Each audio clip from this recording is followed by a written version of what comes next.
We had been married for almost 8 years. In the beginning, things were perfect. Emily was sweet, supportive, and loving. She used to talk about how lucky she was to have someone who understood her so deeply. I believed her every word. I worked hard to support both of us.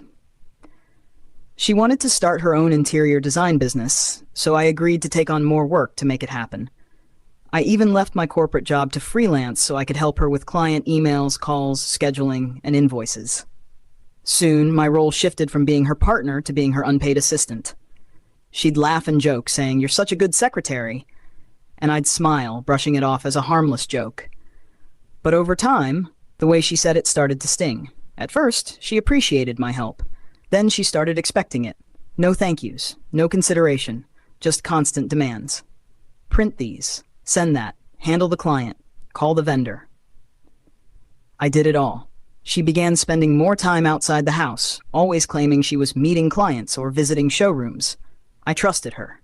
Completely. That was my mistake. One evening, I overheard her on the phone in our living room while I was in the kitchen. She didn't know I was home yet. Her voice was low, flirtatious. "He doesn't mind. He's just my secretary. He handles my mess while I enjoy myself." My chest tightened. I froze, listening. She laughed. The man on the other end must have asked something, because she responded, "No, seriously, he still thinks I'm loyal.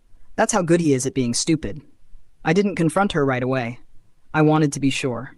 Over the next few weeks, I began quietly collecting evidence. I tracked her locations, noted her calls, and even saw hotel bookings under her name. Turns out she wasn't just cheating. She was lying to clients too. Double booking, taking deposits without follow-ups, even using my name to cover for her missed deadlines. I was the one apologizing to people she ghosted. I was humiliated, angry, and heartbroken. But I wasn't going to explode. I was going to end this on my own terms. I reached out to one of her biggest clients, a real estate firm that had trusted her with a series of luxury apartment designs. I politely told them I was no longer representing Emily and sent over a timeline of missed deadlines, false promises, and screenshots. They were shocked and furious. I also contacted the local interior design association she was part of.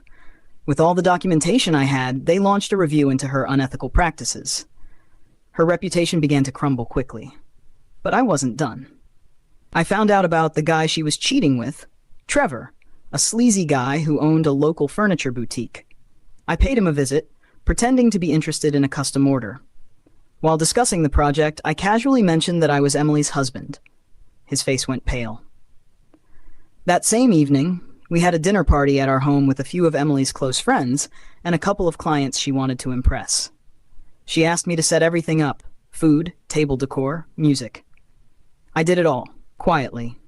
During dinner, one of the clients complimented her success and asked how she managed it all. She smiled, clinked her glass, and said, "Oh, I don't manage it all. That's what I have a secretary for." Everyone laughed, except me. I stood up, smiled, and raised my glass. I quit. Silence filled the room. Emily's face twisted in confusion. "What?" "I quit," I repeated calmly. "I'm not your secretary, your cover, or your fool anymore. Good luck handling your business and your boyfriend without me." I placed my phone on the table and hit play.